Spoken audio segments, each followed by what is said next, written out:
জনপ্রিয় একটা খাবার হইল কি সিলেটর আমরা টেঙ্গা। ই টেঙ্গা এমন কোনো সিলেটি নাই যেন খাইছেন না, আর ই টেঙ্গা যদি নাও খাইতে সিলেটি না।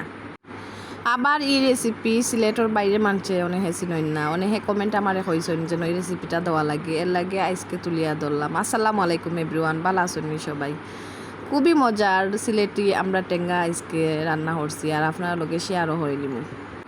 এখানোর মাঝে আমি প্রথমে বয়াইলাম একটা হান্ডি, বয়াইয়া দিলাইলাম পরিমাণ মতো তেল। টেঙ্গার মাঝে তেল বেশি পড়লে আবার টেঙ্গার মজাটা যায় গিয়ে।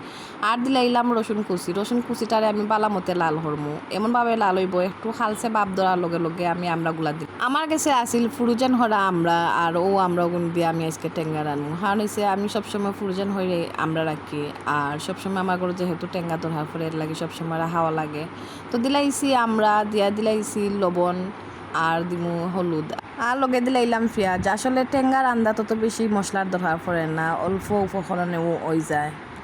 এরপরে দিলাইলাম এক বাটি পানি দিয়া আমি এগুলারে ডাকিয়া দিলাম 10 মিনিট লাগিয়া। 10 মিনিট জাল দিয়া প্রায় পরে লইলাম একটা ডাল জুফরি লইয়া আমি এগুলারে গালি লাইম। কারণ হয়েছে আমরা গালিয়া দিলে টেঙ্গাটা গণ হয়, আর আমরা টেঙ্গা বেশিরভাগ মাছের ডিম দিয়ে মজা লাগে, কিন্তু আমার মাছের ডিম আসিল না, লাগে মাছের মাথা দিয়ে আমি টেঙ্গা রাঁধছি। তো ওরকম জুফরাইয়া আমি কয়েক পিস মাছ মাথা সহ দিলাইছি, দিয়া আরও কত সময় জাল দিছি। দেওয়ার পরে যখন মাছের মাঝে টেঙ্গাটা লাগিয়েছে তখন আমি আবার দিলাইছি আরও এক বাটি পানি দিয়া আমি একসাথে জাল দিলাইম। আরও জাল দেওয়ার পরেও ধনিয়া পাতা দিয়ে নামাইলম। কারণ হয়েছে ধনিয়া পাতা আমি দিছি, তবে আমি কেন স্কিপ হইলাইছি দেখাইছি না।